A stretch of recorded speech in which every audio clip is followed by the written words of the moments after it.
Hey VC, Steve, FlipSideCT here. Thanks for joining me. I wanted to first off thank you very much for your comments and watching my last video. I lost my brother November 1st, 2015, and I have to say that your comments were really heartwarming and heartfelt, touched me, helped me. Read them several times. It's just amazing, the vinyl community. We never meet each other, but still great people around the world. Just opened arms and caring. So it's wonderful to see and wonderful to feel. So thank you so much. Really appreciate it. I mentioned I was going to Houston a couple weeks ago, which I did. I wound up, my wife had gone to the show and I was helping her for her in her industry, and I did say I was going to go out during the day and check out a few shops. Didn't have a car, so I wound up taking the train out, which was pretty easy. And when I got off the stop, there was the little depot where they have the rent-a-bikes there. So I popped on one of those. I planned everything out, of course, and I went to about 3 stores. I went to Half Price Books. Second one I can't remember, but you'll see it. Third one I think was Cactus Records, and then the fourth one, which I went to later, was Sig's Lagoon. This is sort of tiki art. So I went to the first 3 during the day and went back to see my wife, help her out, and then I met the great BarakPDub, Paul. Wonderful. That was the great part of the day. I didn't find much, in my purchases, but for the day. But meeting Paul and riding with him, to the store was great. The short time we spent, I had to get back to my wife and help with things in the convention. But we talked about me coming back and seeing some of the stores, or a store by him in the southern part of Houston suburbs, and or go to Austin, which is about a 2.5-hour drive. So that would be exciting. So I wasn't so pleased with some of the store finds. It was kind of expensive for me. Things I could get up here much cheaper. I did buy something just to help contribute to the stores, but I did find 2 books, and I'll show that in a few seconds here. So let's check out this video of the stores, and I'll get to my finds.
Well, this would be on the record player. There's going to be a red and white RCA jacks coming out. That's what you would have plugged into the photo input so you can see it.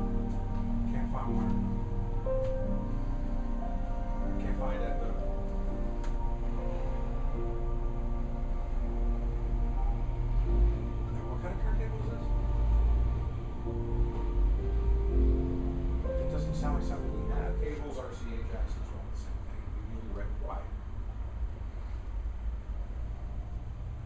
Right.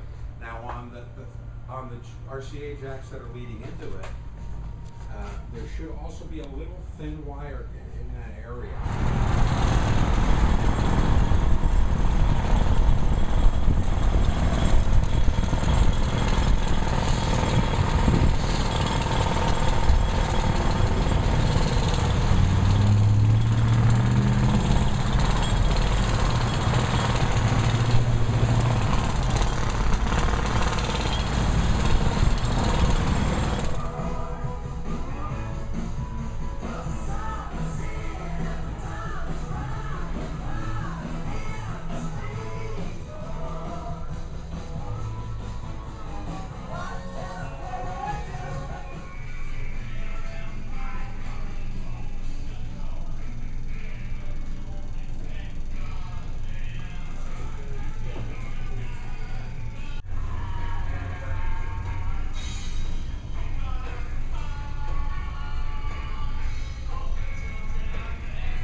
Paul, I'm going to get you. All right. Here we have special guest, Paul.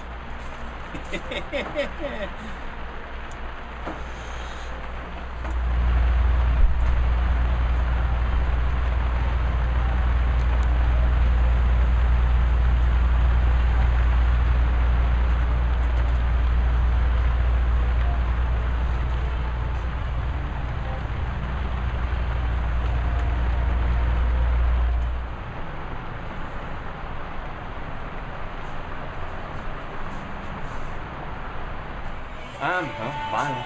Yeah. It's got both new and used sells well. We do carry little gift items. All right, so that was a little glimpse of my little road trip there. And half price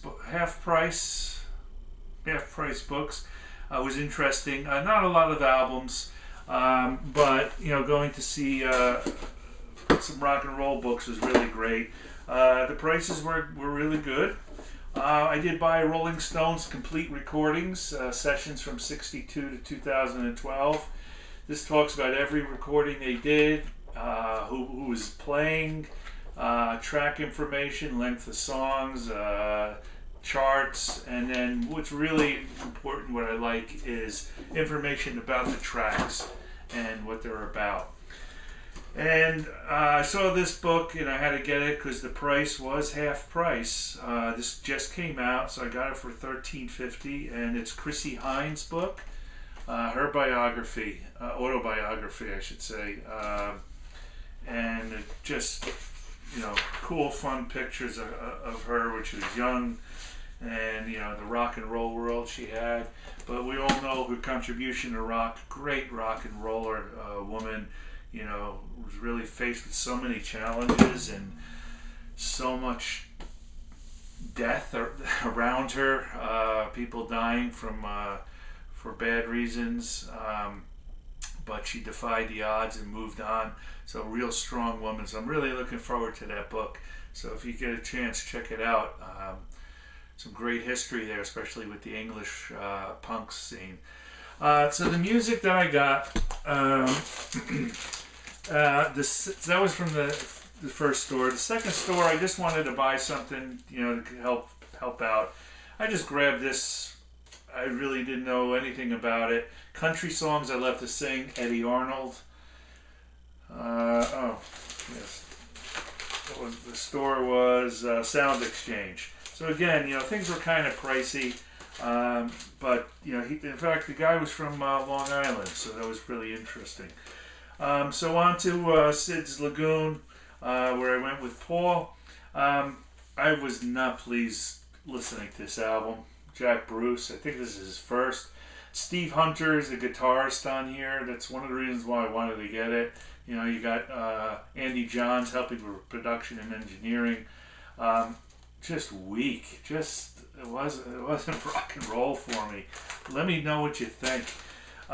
This is one I decided on buying and bringing it back with me. Fat Mattress. I think this is the first, but this is good rock and roll, good sounding music. Just a little side note, I picked this up at a thrift store. Cindy Bechet. This is a Blue Note jazz album, more New Orleans type jazz. Just showing it. So that's about it. That's what I have. Disappointed with the Houston scene. There might have been one or two stores north of the city that I didn't get to go to, which might have helped out, but try Austin, try Paul's place. That's about it. So I got 2 videos I'll be doing of some shows that I went to the past 2 weeks, and they good finds. I was pretty pleased. It was a lot of action. I did meet 2 VC members at one show, and I'll get that up hopefully soon, next week. And this weekend, this Saturday actually, I have a show at the Holiday Inn in New York City. Looking forward to that show and going with a buddy of mine, Wingnuts, Ronnie. So thank you very much, VC, for watching, for supporting. New VC members, welcome, and new subscribers, thank you so much. Have a great week. Talk to you soon.